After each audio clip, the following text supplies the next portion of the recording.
جو علامہ اقبال کا تھا، تو ان کا یہ ایک بہت بڑا تصور تھا پاکستان کا کہ ہم نے ایک مثالی اسلامی ریاست بننے، اور وہ مدینہ کے ریاست کے اصولوں کے اوپر ہم نے کھڑا کرنا تھا ایک ملک جو دنیا میں مثال بننا تھا کہ اسلام کیا ہے۔ تو یہ بڑی بڑی خواب تھی۔ تو میں آپ سے آج جو آپ سب سے بات کرنا چاہتا ہوں، اس کا مقصد کیا ہے؟ اس کا مقصد یہ ہے کہ آپ جو پاکستان کا مستقبل ہے، آپ اپنے اندر جو اللہ نے پوٹینشل دیا ہے، جو آپ کو اللہ نے اشرف المخلوقات بنایا ہے، سب سے عظیم مخلوق، فرشتوں کو کہا تھا کہ انسان کے سامنے جھکو، کہ جب شیطان نے پوچھا کہ میں نہیں جھکتا، تو اللہ نے کہا تمہیں بھی، فرشتوں کو بھی نہیں پتا کہ میں نے یہ انسان کو کتنی پاور، صلاحیت دی ہے۔ تو میں یہ چاہتا ہوں کہ آپ آج جو میرا زندگی کا تجربہ ہے اسے سیکھیں کہ اللہ نے آپ کو اتنی طاقت دی ہے کہ آپ، قرآن میں جس طرح کہتا ہے فرشتوں سے بھی آپ اوپر جا سکتے ہیں، لیکن یہ ہمارے ہاتھ میں ہے کہ قرآن میں یہ بھی کہتا ہے کہ جب انسان گرتا ہے تو جانوروں سے بھی نیچے چلا جاتا ہے۔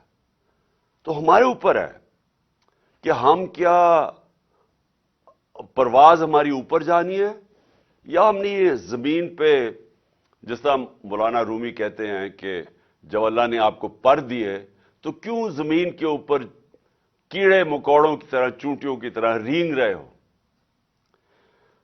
لیکن سب سے پہلے میں جو آپ کو بات کرنا چاہتا ہوں وہ یہ کہ میں اپنی مثال سے آپ کو بتانا چاہتا ہوں کہ مجھے اللہ نے بڑا خوش قسمت انسان ہوں کہ جو میں اللہ سے مانگا، جو میں نے زندگی میں محنت کی، وہ اللہ نے مجھے سب کچھ دیا۔ یعنی میں نے زندگی کی ساری اونچ دیکھی ہوئی ہے زندگی کو، جو شاید ہی کسی نے دیکھی ہو۔ تو اگر ذاتی طور پہ جو میں زندگی میں اچیو کرنا چاہتا تھا، اللہ نے وہ مجھے دے دیا ہے۔ میری صرف اب ایک میری خواہش ہے کہ میں اپنے ملک کو وہ ملک بنانا چاہتا ہوں، دیکھنا چاہتا ہوں، جس کو میں نیا پاکستان کہتا ہوں، کہ وہ دراصل اسی واپس جس وجہ سے لاکھوں لوگوں نے قربانیاں دی تھی اور پاکستان بنا تھا، ہم واپس اسی جگہ کے اوپر جائیں، ادھر سے اس خواب کو پھر سے کھڑا کریں کہ وہ مثالی اسلامی ریاست بنائیں، دنیا میں مثال بن جائے، لوگ پاکستان کی مثال دیں کہ یہ ہوتی تھی، یہ ہے وہ ریاست جو ایک مثال بن کے نکلی ہے، جس طرح کہ مدینہ کی ریاست ایک مثال بنی تھی، اور پھر صدیوں تک مسلمانوں نے دنیا کی امامت کی تھی۔ تو سب سے پہلے میں ایک آزاد انسان ہوں۔ آزاد انسان کا کیا مطلب ہوتا ہے؟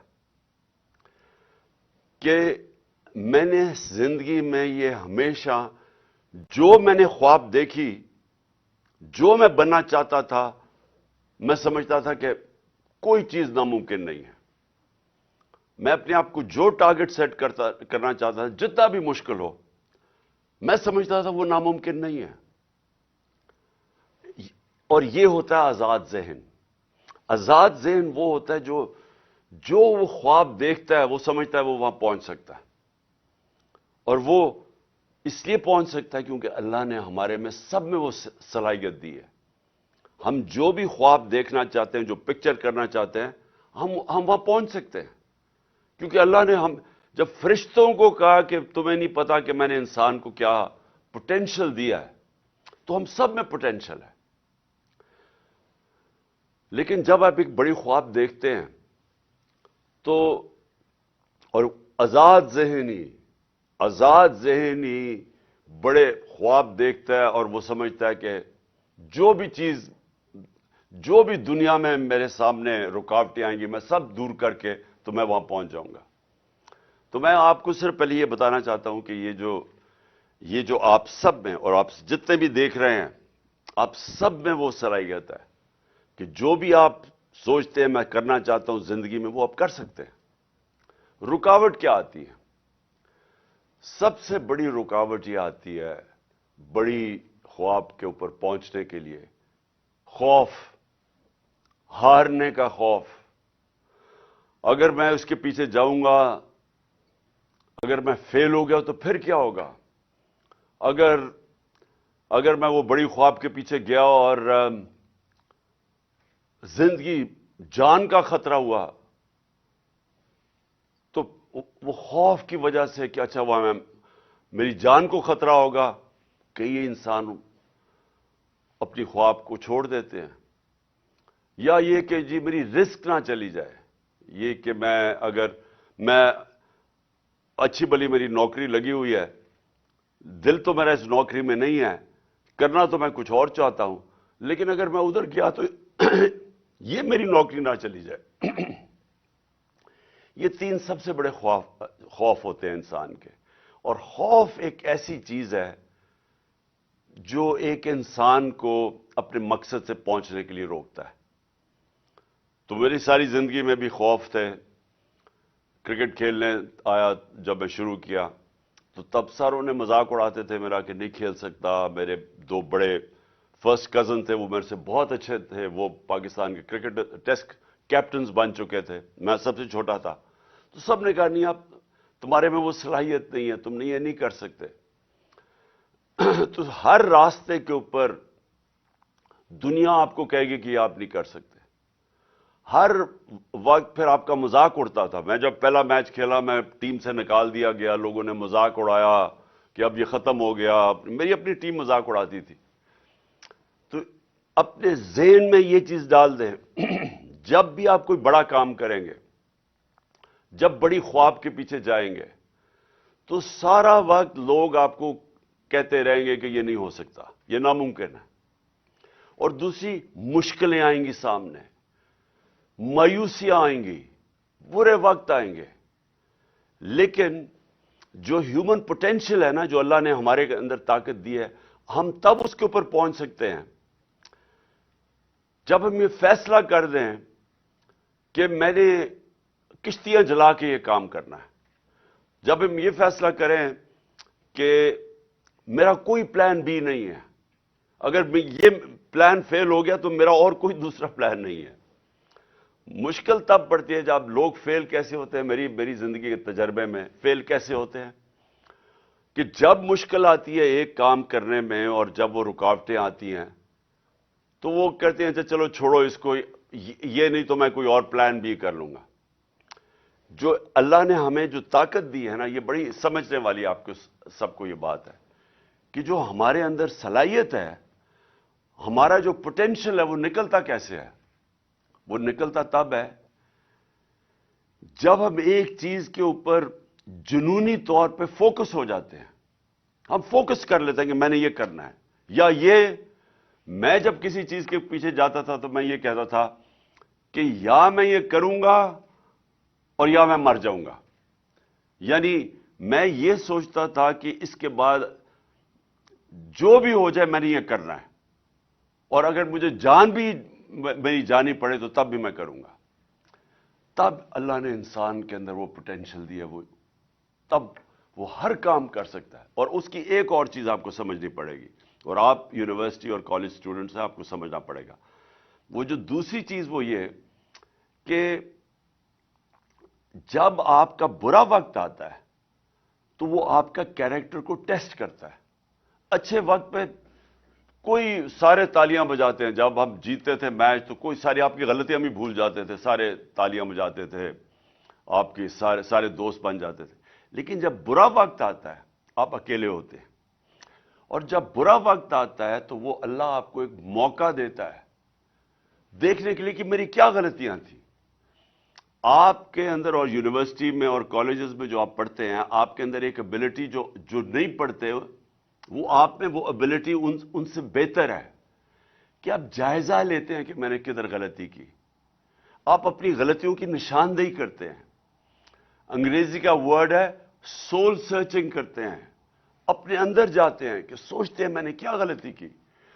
اور ادھر آپ کے اندر اگر یہ صلاحیت آ جائے کہ اپنی غلطیوں کی نشاندہی کر لیں. میں ہمیشہ جب کرکٹ کھیلتا تھا غلطی ہوتی تھی, میں میچ ہارتا تھا, جو بھی ہوتا تھا, رات کو میں سوتا نہیں تھا جب تک کہ میں پوری طرح اپنے ذہن میں پوری طرح جائزہ لے لوں کہ میں نے غلطی کیا ہے, کیا غلطی اور جو آگے میں نے دہرانی نہیں ہے.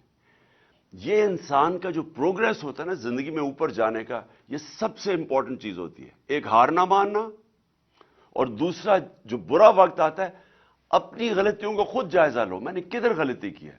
اور پھر تیسری چیز کہ محنت کرو, اس کے بعد محنت کر کے اپنی غلطیاں دور کرو. اور یہ ہے انسان کا پروگریس.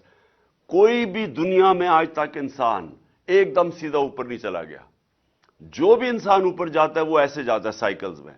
اوپر جاتا ہے, برا وقت آتا ہے, مار کھاتا ہے, گرتا ہے نیچے, پھر وہ وہاں اپنا جائزہ لیتا ہے, کھڑا ہوتا ہے, محنت کرتا ہے, پھر وہ اور اوپر چلا جاتا ہے. ہارتا انسان تب ہے جب وہ ہار مان جاتا ہے, اور وہ جب نچلا وقت آتا ہے, جب وہ ہاتھ کھڑے کر دیتا ہے, تب وہ ہار جاتا ہے اور پھر وہ وہیں رہ جاتا ہے. تو پہلے تو میری یہ چیز ہے کہ آزاد ذہن آزاد فیصلے کرتے ہیں.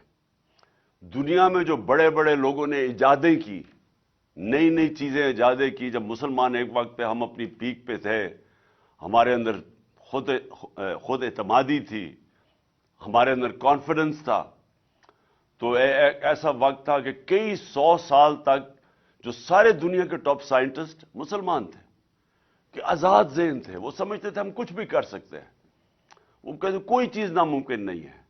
اور وہ ذہن پھر نئی نئی چیزیں ایجاد کرتے تھے, اور جو بڑے 100 سال تک مسلمان دنیا کے اندر لیڈ کرتے رہے ایجادوں کے اندر, سائنس کے اندر, جو ویسٹرن سویلائزیشن کے اندر جو ان کی جو رینیسانس آئی, جو یورپ میں رینیسانس تھی, جب انہوں نے آگے بڑھنا شروع کیا تو مسلمانوں نے وہ کئی 100 سال تک وہ گیپ پورا کیا, جبکہ وہ گریک سویلائزیشن اور رومن سے جو بیچ میں گیپ تھا وہ مسلمانوں نے پورا کیا, مسلمان سائنٹسٹ نے. تو پہلی چیز تو میں نے آپ کو یہ کہنی تھی کہ آزاد ذہن وہی اوپر جاتے ہیں, پرواز انہی کی اوپر ہے. غلام ذہن اچھے غلام بنتے ہیں, کبھی ان کی پرواز اوپر نہیں جاتی. دوسری چیز, ملک, ہمارا ملک تب تک کوئی بڑے کام نہیں کرے گا جب تک ہم اپنے آپ کو ذہنی طور پہ اس چیز سے آزاد نہ کریں کہ جب تک ہمیں سپر پاور کی, جب تک ہمیں حمایت نہیں ہوگی, جب تک وہ ہم انہیں خوش نہیں کریں گے, جب تک ہم ان سے ڈکٹیشن نہیں لیں گے, جب تک ہم سارے اس خوف سے رہیں گے کہ وہ ناراض نہ ہو جائیں, جب تک ہم اس فکر میں پڑے رہیں گے کہ ہاں اچھا جی اگر وہ ہم روس سے سستا تیل لیں گے تو ہمارا یہ جو آقا ہے, جو ہمارا ماسٹر ہے, وہ ناراض نہ ہو جائے. جب تک ہم اپنے پیر پہ کھڑے ہو کے باحیثیت قوم, جب تک ہم سٹرگل کرنا نہیں سیکھیں گے, ہم ایک آزاد ملک نہیں بن کے رہ سکتے. لا الہ الا اللہ, نہیں ہے کوئی خدا سوائے اللہ کے. یہ ایک بہت بڑا دعویٰ آزادی کا ہے. اس کے اندر پورا ایک فلسفہ ہے. محمد رسول اللہ, انہوں نے, ہمارے رسول نے جو قرآن کے اندر لکھا ہوا ہے وہ چلتے پھرتے قرآن تھے, اس لیے اللہ ہمیں کہتا ہے ان کی سنت پہ چلو.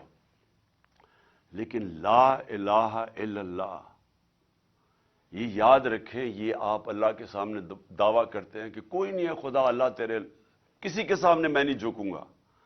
تو جب یہ دعویٰ کر کے کسی سپر پاور کے سامنے ہم جب جھکتے ہیں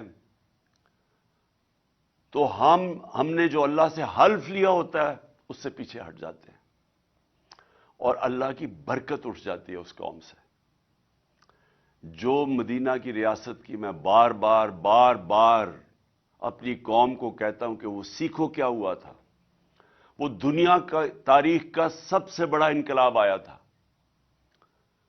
یہ ہیومن ہسٹری کے اندر لکھا ہوا ہے کہ 622 اور 632 کے بیچ میں جب ہمارے نبی صلی اللہ علیہ وسلم مدینہ پہنچے اور جب وہ اس دنیا سے تشریف لے کے گئے، ان 10 سالوں کے اندر دنیا بدل گئی. ایک ایسا انقلاب آیا جو کہ تاریخ کا حصہ ہے کہ وہ لوگ جن کی حیثیت کوئی نہیں تھی وہ دنیا کی امامت کی انہوں نے. کہ 625 جنگ بدر 313 لڑنے والے تھے. 11 سال کے بعد رومن ایمپائر، بیزنٹائن ایمپائر، یارمک کی جو جنگ ہوئی تھی، گھٹنے ٹیک گیا مسلمانوں کے سامنے. 11 سالوں کے بعد کہاں 313. رومن ایمپائر کی جو ایک سدرن لیجن تھی وہ 1 لاکھ فوجی تھے اور جدید ہتھیار تھے، اور اس کے اگلے سال جو دوسرا سپر پاور تھی وہ ان کے سامنے گھٹنے ٹیک گیا، جو پرشین ایمپائر تھا. یہ تاریخ کا حصہ ہے. وہ کیا چینج آیا تھا ان لوگوں میں؟ ہمارے نبی صلی اللہ علیہ وسلم نے ان کے اندر کون سا فکری انقلاب لے کے آئے تھے کہ وہ بالکل انسان، چھوٹے سے انسانوں کو پر لگے اور دنیا کی امامت کی انہوں نے. سب سے پہلے ہوتی ہے خودداری. علامہ اقبال کی جو ساری شاعری، اس کا جو فلسفہ اگر آپ وہ پڑھیں، علامہ اقبال کے بہت پہلو ہیں، لیکن ایک پہلو جو تھا وہ غلام ہندوستان کے مسلمانوں کو جگانے کی کوشش کر رہے تھے. خودداری، یہ ان کی جو ساری کوشش تھی مسلمانوں کو جگانے کی کوشش کر رہے تھے. بتا رہے تھے کہ ایک زمانے میں آپ کیا تھے، شکوہ اور جواب شکوہ، کہ کہاں تھے آپ ایک زمانے میں اور کہاں آپ زمینوں پہ پہنچ گئے. یہ آج بھی میں اپنی قوم کو یہ سمجھانا چاہتا ہوں کہ جس وقت ہمارے ملک کے اوپر ذہنی غلام بیٹھے ہوں، جو سارا وقت خوف زدہ ہوں کہ جناب ہمیں کوئی ناراض نہ کر دیں اگر ہم سستا تیل لیں گے روس سے، اپنی قوم کی زندگی آسان کریں گے، تو ہمارا جو آقا ہے وہ ناراض نہ ہو جائے، کیونکہ ان کے اربوں ڈالر ادھر پڑے ہوئے ہیں، تو وہ ڈالروں نے ان کو غلام بنا دیا ہے. ہندوستان ان کا اسٹریٹجک ایلائی ہوتے ہوئے سستا تیل لے رہا ہے امریکہ، روس سے 40% کم پہ تیل لے رہا ہے اپنے لوگوں کے لیے، اور ہم یہاں مہنگائی میں پسے ہوئے ہیں کیونکہ ہمارے وہ غلام جو اوپر بیٹھے ہوئے ہیں وہ بیچارے اتنے ڈرتے ہیں کہ وہ جناب جب تک وہ مائے باپ ان کی اجازت نہیں دیتا وہ تیل نہیں خریدتے. اور وہ اور بڑی چیزیں ہیں، ہم نے ان کی جنگ میں شرکت کی. ایک دھبکہ پڑا، ایک ٹیلی فون میسج آئی، چاروں شانے چت ہو گئے ہمارا جو اس وقت کا سربراہ تھا، اور اپنے 80,000 لوگوں کی قربانی دی کسی اور کی جنگ میں شرکت کر کے. میں اکیلا لگا رہا، بار بار کہتا رہا کہ یہ بہت بڑا ظلم کر رہے ہیں، کسی کی جنگ میں جا کے اپنا ملک کی تباہی کر رہے ہیں. اور مجھے یہی لوگ، یہی میڈیا میرے پیچھے پڑ گئے کہ جی طالبان خان ہے، جی یہ وہ ہے، یہ پرو دہشت گرد ہے، کیونکہ یہ غلام ہے. میں ایک آزاد انسان ہوں، میں کسی کی غلامی قبول نہیں کرتا. میں لا الہ الا اللہ میرے دل میں ہے، میں نے آج تک کبھی کسی کے سامنے نہیں جھکا، اور میں چاہتا ہوں کہ نہ ہی میری قوم، اور خاص طور پہ آپ جو ملک کا مستقبل ہے، اپنے آپ کو آزاد کر لیں. ایک قوم بنتی تب ہے جب وہ قوم فیصلہ کر لیتی ہے کہ ہم نے اپنے پیر پہ کھڑا ہونا ہے، ہم نے خوددار قوم، غیرت مند قوم بن کے رہنا ہے. دنیا تب عزت کرے گی پاکستانیوں کی جب پاکستانی اپنی خود عزت کریں گے. جب یہ ایک دنیا کا اصول ہے، کبھی اگر آپ نے اپنی عزت کروانی ہے دنیا سے، پہلے اپنی عزت خود کریں. جب آپ بیکاریوں کی طرح کبھی وہ جو کہتا ہے کہ میں مانگنے تو نہیں آیا لیکن میں بڑا مجبور ہوں، تو جب آپ کا پرائم منسٹر جا کے اس طرح کی باتیں کرتا ہے تو اس کو تو خیر وہ تو بے شرم لوگ ہیں، ان کی تو عزت ہے ہی کوئی نہیں، چوروں کی کیا عزت ہوگی. لیکن وہ ساری قوم کی عزت ختم کر دیتے ہیں، ہر پاسپورٹ کی عزت چلی جاتی ہے. تو میں آپ کو جو آپ میرے فیوچر ہیں، یہ یاد رکھیں کہ یہ جو سب سے پہلے یہ بے شرمی کی زندگی گزارنی پڑتی ہے نا، ہاتھ پھیلا کے، جو اپنا پیسہ چوری کر کے ملک سے باہر بھیج دیتے ہیں، اربوں اربوں ڈالر کی پراپرٹیز میں وہاں رہتے ہیں بادشاہوں کی طرح، اور باہر لوگوں سے قرضے مانگ رہے ہیں کہ ملک چلانے کے لیے قرضہ چاہیے. تو یہ سب سے، یہ جو میرا دوسرا پوائنٹ یہ ہے کہ ہم ایک ملک وہ دیکھنا چاہتے ہیں، اور یہ مشکل راستہ، آزادی کا راستہ آسان نہیں ہوتا. آزادی کے لیے قربانیاں دینی پڑتی ہیں. جو ملک آزاد ہوئے ہیں، قربانیاں دی انہوں نے. اور ایک اور میری بات یاد رکھ لیں، آپ نماز میں صرف اللہ سے ایک چیز مانگتے ہیں کہ اللہ مجھے ان کے راستے پہ لگا جن کو تو نے نعمتیں بخشی ہیں، اس راستے پہ نہیں جو اپنی تباہی کے راستے پہ چلے گئے ہیں. جو تباہی کا راستہ ہے وہ کئی دفعہ آسان راستہ ہے، وہ لوگ بڑا آسان راستہ.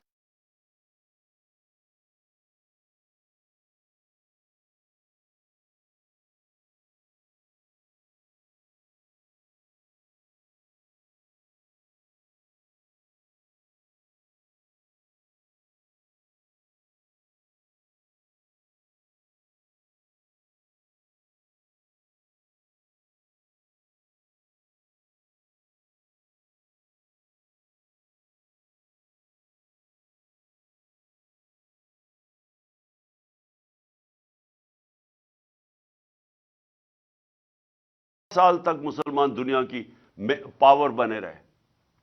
تو وہ ادھر مدینہ کی ریاست میں اصول طے کیے گئے تھے، اور سب سے بڑا اصول یہ ہے لا الہ الا اللہ، نہیں ہے خدا سوائے اللہ کے. ان کے پاس بھی 2 سپر پاورز تھیں، وہ بھی ان سے ایڈ مانگ سکتے تھے، مدد مانگ سکتے تھے. نہیں، انہوں نے اپنے پیروں کے اوپر کھڑے ہو کے ایک عظیم قوم بنے. اور انسان کا پوٹینشیل ڈیولپ ہی تب ہوتا ہے جب وہ اپنے پیروں پہ کھڑا ہوتا ہے. آپ آج وساکیاں لے کے چلنا شروع ہو جائے، آپ کی ٹانگیں کمزور ہو جائیں گی. آپ جب اپنے پیروں پہ کھڑے ہوتے ہیں آپ مضبوط ہوتے ہیں. آپ جتنا مشکلوں ریزسٹنس ویٹ اٹھاتے ہیں، آپ کے بازو تکڑے ہو جاتے ہیں. ذہن بھی ایسا ہی ہے، اور قوم بھی ایسی ہوتی ہے، مشکلوں سے نکل کے قوم بنتی ہے. تو یہ میرا دوسرا پوائنٹ ہے کہ ہمیں وہ پاکستان بنانا ہے جو کہ اپنے پیر پہ کھڑا ہو، جو کبھی کسی کے سامنے نہ جھکے. اور تیسری چیز، یہ تیسری میں نے آپ کو سب سے امپورٹنٹ چیز بتانی ہے کہ دیکھیں، آزادی، خوشحالی، یہ ایک چیز کے اوپر ڈپینڈ کرتی ہے، انصاف. 26 سال پہلے میں نے اپنی پارٹی کا نام رکھا تھا انصاف کی تحریک. انصاف کی تحریک کا مطلب کیا ہوتا ہے؟ Rule of law. Rule of law کا مطلب یہ ہوتا ہے جو انسان کے معاشرے اور جانوروں کے معاشرے میں فرق کیا ہوتا ہے. جانوروں کے معاشرے کے اندر طاقت کی حکمرانی ہوتی ہے. جو شیر ہے وہ بادشاہ ہے کیونکہ وہ سب سے طاقتور ہے، اور جو اس سے کمزور ہے وہ اپنے سے کمزور کے اوپر ظلم کرتا ہے. جتنا کمزور ہوتا جاتا ہے، وہ بلی ہے وہ چوہے کو پکڑ لیتی ہے، اس سے جو تکڑا ہوتا ہے، جو لیپرڈ ہے وہ کوئی ہرن کو پکڑ لیتا ہے، بادشاہ وہ گائے کو پکڑ لیتا ہے. یعنی جو طاقتور ہے وہ اپنے سے کمزور کے اوپر ظلم کرتا ہے. اس کو جنگل کا قانون کہتے ہیں. انسانی قانون، اس کے اندر انصاف ہوتا ہے. یہ فرق ہوتا ہے، اصل میں یہ فرق ہوتا ہے انسان اور جانوروں کے اندر. اللہ کے جتنے بھی پیغمبر آئے، وہ ان کی سب سے بڑی میسج یہ تھی انصاف کی. وہ سارے مظلوموں کے ساتھ کھڑے تھے. حضرت عیسیٰ، ان کے اوپر ایک نئی کتاب نکلی تھی دا زیلٹ، اس میں وہ غریب طبقے کے ساتھ کھڑے تھے، جو رومن امپیریلزم تھی اس کے خلاف کھڑے تھے، جو کہ یہودی جو کلرجی تھی، جو ایلیٹ تھی، اس کے خلاف کھڑے ہوئے تھے، کیونکہ وہ دباتے تھے کمزوروں کو. ساری دنیا کی تاریخ میں کمزور، جتنا معاشرے کے اندر جنگل کا قانون ہوتا ہے، اتنا ہی طاقتور کمزور کے اوپر ظلم کرتا ہے. جتنا ہی معاشرے کے اندر انصاف ہوتا ہے، وہ معاشرہ وہی اوپر جاتا ہے. تو حضرت موسیٰ فرعون کے سامنے کھڑے ہوئے، کہ وہ ظلم کر رہا تھا لوگوں کے اوپر. حضرت ابراہیم نمرود کے خلاف کھڑے ہوئے. ہمارے نبی صلی اللہ علیہ وسلم مکہ کے جو کفار تھے ان کی ایلیٹ کے خلاف کھڑے ہوئے. رائے حق ادھر انہوں نے بلند کی. تو جو آپ سب کی جو سب سے بڑی ذمہ داری ہے، اب میں آپ کے اسٹوڈنٹ سے بات کر رہا ہوں، آپ کی سب سے بڑی ذمہ داری ہے جو اللہ آپ کو حکم کرتا ہے قرآن میں، جہاد کا. جہاد ہے ظلم اور ناانصافی کے سامنے کھڑے ہونا. اللہ نے کیوں ہم سب کے اوپر جہاد فرض کیا؟ اللہ نے اس لیے ہمارے اوپر جہاد فرض کیا ہے کہ جب ایک معاشرہ ظلم اور ناانصافی کے سامنے اپنی آواز بلند کرتا ہے، وہ اپنے آپ کو آزاد کر لیتا ہے اس سے. اصل آزادی تو آتی ہے انصاف سے، کیونکہ انصاف آپ کو حقوق دیتے ہیں. امریکہ کے اندر دو بہت بڑی موومنٹ شروع ہوئی تھی. ایک تھی سول رائٹس موومنٹ، 1960 کی دہائی میں شروع ہوئی تھی. وہ کیا تھی؟ یونیورسٹیز کے اندر نوجوان کھڑے ہوئے، انہوں نے کہا کہ جو بلیک افریکنز ہیں، جو کالے ہیں، ان سے ظلم کیا جا رہا ہے، ان کو برابر کے شہری نہیں سمجھا جاتا. تو سول رائٹ موومنٹس کسی پولیٹیکل پارٹی نے نہیں شروع کی تھی، وہ امریکہ کے یونیورسٹی کیمپسز کے اندر شروع ہوئی تھی کہ انہیں کہ ان سے انصاف کیا جائے. اس کے بعد جو ویٹنام وار تھی، جو امریکہ لڑ رہا تھا ویٹنام میں، کون کھڑا ہوا تھا اس کے خلاف؟ یونیورسٹی کے اسٹوڈنٹس. وہ کھڑے ہوئے تھے کہ آپ جا کے ظلم کر رہے ہیں ان لوگوں کے اوپر، آپ بمباری کر رہے ہیں، انہوں نے ہمارا کیا بگاڑا ہے ویٹنامی سے. تو یونیورسٹیز میں وہ موومنٹ شروع ہوئی تھی. برطانیہ کے اندر 20 لاکھ لوگ نکلے تھے سڑکوں کے اوپر عراق کی جنگ کے خلاف، کہ جب برطانیہ عراق کے اندر شامل ہوا تھا. یہ جہاد کر رہے تھے صاحب. جب بھی آپ ظلم اور ناانصافی کے خلاف اپنی آواز بلند کرتے ہیں، یہ اللہ نے اس کو جہاد کا رتبہ دیا ہوا ہے. جہاد تب ہوتی ہے جب آپ کمزور کے ساتھ کھڑے ہوتے ہیں. انصاف کمزور کو چاہیے ہوتا ہے. طاقتور ہمیشہ اپنے آپ کو قانون کے اوپر رکھتا ہے. یہ جو فیوڈل کلچر کیا ہے، یہ جو وڈیرے کرتے ہیں بیچارے غریب لوگوں سے، یہ کیا کرتے ہیں؟ ان کو انصاف نہیں دیتے، ان کے اوپر ظلم کرتے ہیں. سندھ کے اندر آپ چلے جائیں، جو ظلم میں نے سندھ کے بیچارے ہاریوں، جو بیچارے کسان، جو ان کا نچلا طبقہ، جو وہاں طاقتور ان سے ظلم کرتا ہے، میں نے دنیا میں کہیں ایسا ظلم نہیں دیکھا. جانوروں کی طرح رکھتے ہیں ان بیچاروں کو.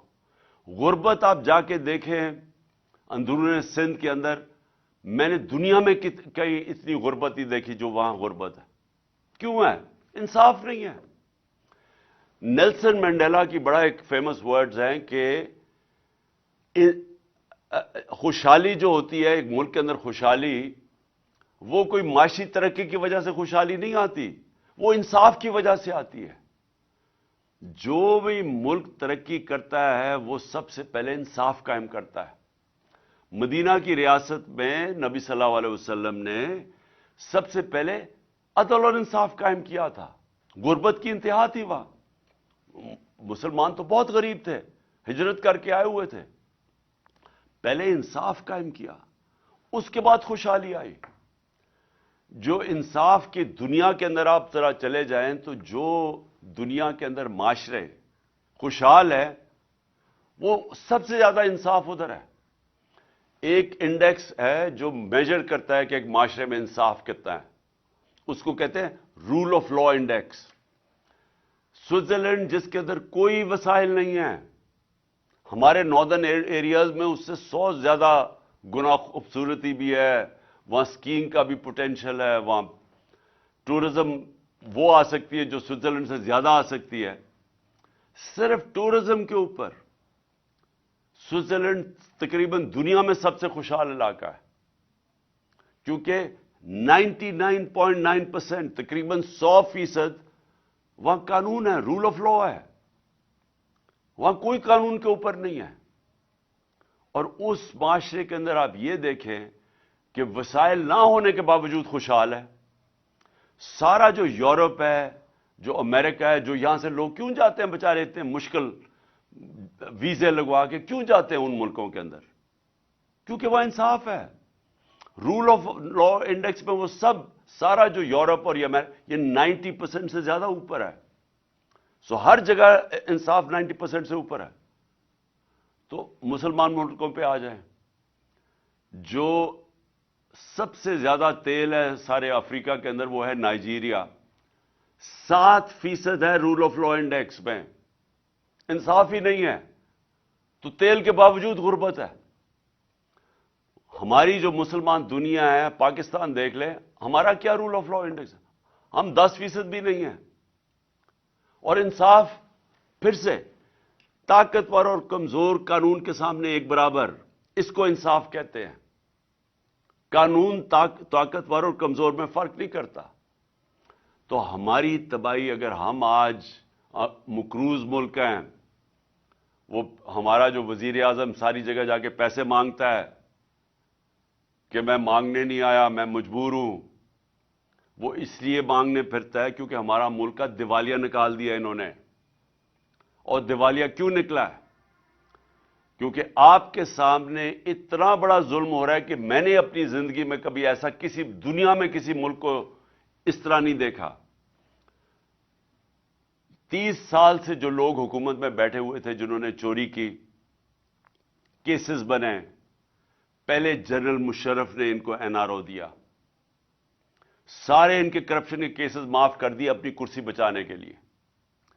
10 سال انہوں نے اس کے بعد حکومت کی، 2008 اور 2018 کے بیچ میں 10 سال حکومت کی. 4 گنا پاکستان کا قرضہ بڑھایا. 60 سال کے اندر پاکستان کا ٹوٹل قرضہ تھا 6,000 ارب روپیہ، 6 ٹریلین روپیہ. 10 سالوں میں یہ قرضہ لے گئے 30 ٹریلین روپے پہ، 30,000 ارب روپیہ. لوٹا ملک کو انہوں نے.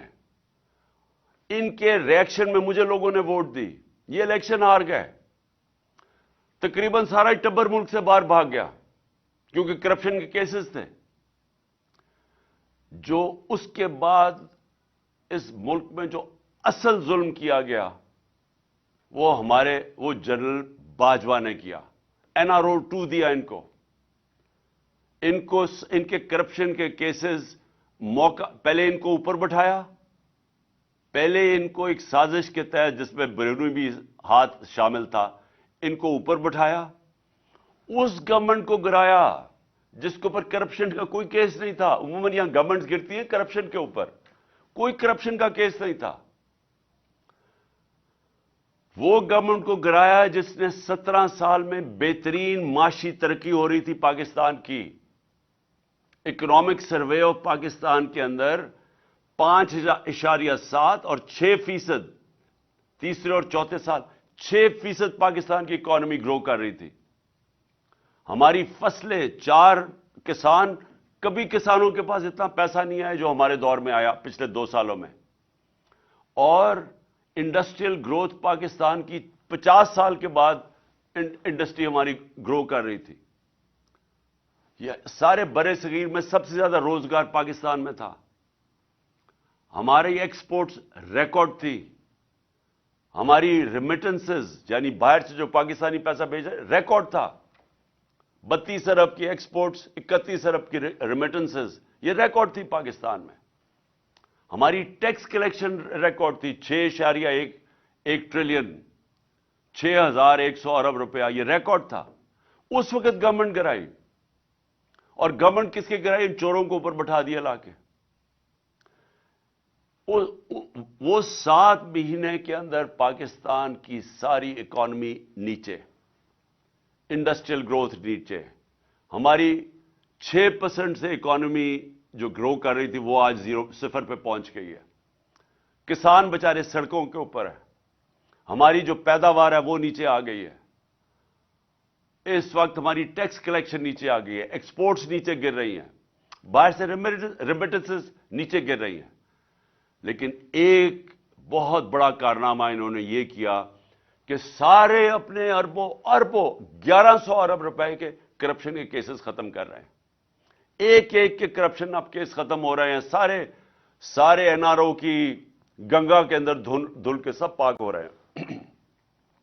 اسحاق ڈار بھی پاک ہو گیا، وہ جو بھاگا ہوا تھا مقصود چپڑاسی کیس میں 16 ارب روپے کی جو ان کے اوپر کرپشن تھی، ایف آئی اے نے جو پکڑا تھا، وہ سلمان شہباز وہ بھی واپس آ گیا، وہ بھی لیکچر دے رہا ہے ہمیں۔ شہباز شریف وہ بھی اس کا بھی سارے کیسز ختم ہو گئے، نیب کے اندر بھی اور ادھر۔ نواز شریف پر تول رہا ہے واپس آنے کے لیے اور کہہ رہا ہے وہ بھی نیلسن منڈیلا بنا ہوا کہ میرے سے بہت بڑا ظلم ہوا۔ زرداری کے بھی کیسز ختم ہو رہے ہیں، اس کی بہن بھی آج پاک ہو گئی ہے، جو سارا سندھ جانتا ہے کہ ہر چیز پہ کمیشن لیتے ہیں یہ بہن بھائی۔ یہ میں آخر میں آپ کو کہنا چاہتا ہوں، یہ اگر اس طرح کا یہ ظلم ہے کہ بیچارہ غریب آدمی جیلوں میں، چھوٹا چور جیلوں میں گھسا ہوا ہے، عام آدمی چھوٹی چھوٹی چوروں میں جیلوں میں پڑے ہوئے ہیں، وہ ایک کمانے والا جاتا ہے پیچھے گھر والوں کے پاس رہتا کچھ نہیں ہے، وہ لوگ جیلوں کے اندر ہیں۔ اور جو اس ملک کے بڑے بڑے ڈاکو جیسے ان کو پکڑنے لگتے ہیں ملک سے باہر بھاگ جاتے ہیں، اور اس کے بعد ڈیل کر کے، پہلے مشرف سے ڈیل کیا، باجوہ سے ڈیل کر کے واپس آ گئے۔ اب یہ پھر سارے ان کے کیسز ختم ہوں گے اور یہ پھر لوٹیں گے اس ملک کو۔ تو میں نے آخر میں آج آپ سب کو آج فیوچر کے اپنے لیڈرز آپ سب بیٹھے ہوئے ہیں، میں نے یہ آپ کو کہا کہ یہ آپ کا مستقبل ہے۔ کئی لوگ اس وقت میں دیکھتا ہوں، تقریباً مجھے تو بڑا افسوس ہوا، میرے خیال میں 1,70,000 پاکستانی باہر چلے گئے ہیں پچھلے 7 مہینے کے اندر، اور بڑی تیزی سے لوگ باہر جا رہے ہیں۔ یہ باہر جانا، پڑھ کے، تعلیم سیکھ کے، جاب ایکسپیرئنس کر کے، لیکن واپس آنا آپ کے لیے بڑا ضروری ہے۔ دیکھیں، آپ کو اس ملک کے لیے سٹرگل کرنی چاہیے بجائے باہر بھاگ جانے کے۔ جب تک آپ اس ملک کے اندر جدوجہد نہیں کریں گے، آپ اپنے ملک کو نہیں بچا سکیں گے۔ اللہ نے آپ کو ایک ایسا ملک دیا ہے، آپ کو کسی کو اندازہ نہیں ہے، مجھے اندازہ ہے۔ میں پہلے تو سارا پاکستان پھرا ہوا ہوں، دوسرا میں 3.5 سال اقتدار میں رہ چکا ہوں۔ اس ملک کو اللہ نے کسی چیز کی کمی نہیں دی۔ ہمیں صرف ایک ہی مسئلہ ہے، ہمارے ملک میں انصاف نہیں ہے، اور اس کے اوپر حضرت علی کا قول ہے کہ کفر کا نظام چل جائے گا لیکن ناانصافی اور ظلم کا نظام نہیں چل سکتا۔ یہ آپ کے سامنے وہ ہو رہا ہے۔ یہ وسائل کی کمی نہیں ہے، یہ انصاف کی کمی ہے۔ انصاف ہی آزاد کرتا ہے قوم کے پوٹینشل کو۔ آزاد قومیں بڑے کام کرتی ہیں۔ جو میں حقیقی آزادی کی کیمپین میں کر رہا ہوں اس وقت، اور انشاءاللہ جب تک میں زندہ ہوں میں کرتا رہوں گا، ہم نے اگر اوپر آنا ہے، ہم نے اپنے آپ کو آزاد کرنا ہے، اور آزادی سب سے پہلے انصاف سے ملتی ہے۔ ہمیں اس ناانصافی کے خلاف سب کو آواز بلند کرنی ہے۔ آپ کو اللہ نے آپشن نہیں دی نیوٹرل رہنے کی، چپ کر کے گھر میں بیٹھنے کی، آپ کو اس نے اجازت ہی نہیں دی۔ انسانوں کو تو اس نے کہا ہوا ہے اللہ نے کہ انسان کا تو بڑا درجہ ہے۔ انسان یہ نہیں آپشن وہ کر سکتا کہ اچھا جی اور کوئی آ کے اگر ملک میں ناانصافی ہے تو لوگ جدوجہد کریں گے، میں آرام سے چپ کر کے گھر میں چوڑا ہو کے بیٹھوں گا۔ وہ معاشرے مر جاتے ہیں۔ جو معاشرہ ظلم اور ناانصافی کا مقابلہ نہیں کرتا وہ مر جاتا ہے۔ ایرسٹوٹل 2500 سال پہلے اس نے کیا کہا تھا؟ اس نے کہا تھا اگر معاشرہ میں ناانصافی ہوگی، سارے شہری نکل کے ظلم کے اور ناانصافی کے خلاف کھڑے ہو جائیں گے، سب شہری کھڑے ہو جائیں گے۔ لیکن اس نے کہا سوائے 2 طبقوں کے، ایک وہ طبقہ نہیں کھڑا ہوگا جو کہ بزدل ہے، وہ ڈرے گا کہ میرے اوپر کیس ہو جائے گا، ایف آئی آر ہو جائے گی، وہ یہ ہو جائے گا، وہ ہو جائے گا، میں مر جاؤں گا، مجھے یہ ہو جائے گا. ایک تو وہ بزدل طبقہ نہیں نکلے گا، اور دوسرا خود غرض، جس کو صرف اپنی پڑی ہوئی ہے کہ میرا تو جی اچھا بھلا گھر چل رہا ہے، میری تو فیکٹری چل رہی ہے، میں کیوں جرام نکلوں. یہ جو دو طبقے اگر ان کی ایک عوام کے اندر زیادہ اکثریت بن جاتی ہے، بلکہ اکثریت بن جاتی ہے، تو وہ معاشرے ختم ہو جاتے ہیں. زندہ معاشرے ہمیشہ ظلم و ناانصافی کے خلاف جہاد کرتے ہیں. اس لیے جو میری یہ جو حقیقی آزادی کی میں جو نکلا ہوا ہوں تحریک چلانے کے لیے، اس کو میں جہاد کہتا ہوں. اس کے اندر جو بھی ہو جائے، یعنی انسان کے اوپر جان کی بھی قربانی دینے پڑے تو اللہ نے تو بڑا عظیم رتبہ دیا ہوا ہے. جو کہ اپنی آزادی کے لیے لڑتا ہے اس کو تو اللہ نے شہادت کا رتبہ دیا ہوا ہے. اس لیے میں آپ سب کو آخر میں یہ کہنا چاہتا ہوں کہ وہ پاکستانی، وہ آدمی جس کو اللہ سب کچھ دے بیٹھا ہے، میں صرف اور صرف اس کے لیے نکلا ہوا ہوں، اپنی قوم کے لیے، آپ کے لیے، آپ کے مستقبل کے لیے. کیونکہ غلاموں کا کوئی مستقبل نہیں ہے. یہ بھی کوئی مستقبل نہیں ہے کہ میں ویزا کٹا کے باہر چلا جاؤں گا. میں نے 20 سال اپنی زندگی کے باہر گزارے ہوئے ہیں. میں تو سٹار تھا، مجھے تو ہر قسم کا جو معاشرہ تھا وہ اپناتا تھا، کیونکہ سب سٹار کے ساتھ ملنا چاہتے ہیں. میرا تو بہت بڑا نام تھا. لیکن ایک دفعہ بھی میں نے یہ نہیں سوچا کہ میں پاکستان کے علاوہ کوئی اور ملک کو اپنا گھر بنانا چاہتا ہوں. کیونکہ انسان، دیکھیں پھر سے یاد رکھیں، انسان کا ایک بڑا مقصد اللہ نے پیدا کیا ہوا ہے. جانور جو ہوتا ہے، وہ جانور بھی کھاتا پیتا ہے، بچے پیدا کر کے مر جاتا ہے. تو اگر انسان کا وہی مقصد رہ گیا کہ میں اپنی ذات، میں بھی کھا پی کے بچے پیدا کر کے مر جاؤں، تو آپ میں جانوروں میں تو کوئی فرق نہیں رہا. انسان کا رتبہ تب ہے جب اس میں انسانیت ہے، جب وہ اپنا مقام پہچانے کہ میں اشرف المخلوقات ہوں، میں اللہ کو جواب دہ ہوں. میں جتنا زیادہ وہ مجھے نوازتا ہے، وہ میرے سے سوال پوچھے گا آخرت میں کہ تم نے کیا کیا. اور آپ سب کیونکہ یونیورسٹی اور کالج سٹوڈنٹس ہو، آپ کے اوپر زیادہ ذمہ داری ہے. اور زیادہ ذمہ داری ادھر سے شروع ہوتی ہے معاشرے کے لیے، کہ جب آپ یہ دیکھتے ہیں کہ یہ سارے بڑے بڑے ڈاکو دندراتے پھر رہے ہیں، تو آپ نے چپ کر کے نہیں بیٹھنا. میں جب آکسفورڈ کے اندر تھا، ٹائم ہمارے اسٹوڈنٹ ضائع نہیں کرتے تھے. اب ویک ڈیز میں پڑھتے تھے، لیکن جو ویکینڈ آتا تھا، سیٹرڈے سنڈے، وہ سارے احتجاج کرتے تھے اگر کوئی چیز معاشرے میں غلط ہو رہی ہو. زندہ لوگ تھے، احتجاج کرتے تھے کہ یہ غلط ہو رہا ہے، یہ ناانصافی ہے. میں اسٹوڈنٹس کی بات کر رہا ہوں. پڑھائی بھی اپنی کرتے تھے، لیکن ساتھ ساتھ وہ ایک معاشرے کا حصہ تھے. اپنی ذمہ داری سمجھتے تھے کہ اگر کوئی ناانصافی ہو، اس کے اوپر ہم اپنی آواز بلند کریں گے. میں آپ سب کا بڑا شکر گزار ہوں، اور میں آخر میں یہ امید رکھتا ہوں کہ یہ جو ہماری تحریک چل رہی ہے حقیقی آزادی کی، آپ سب اس کے اندر شرکت کریں گے، میرے لیے نہیں، اپنے مستقبل کے لیے. پاکستان زندہ باد.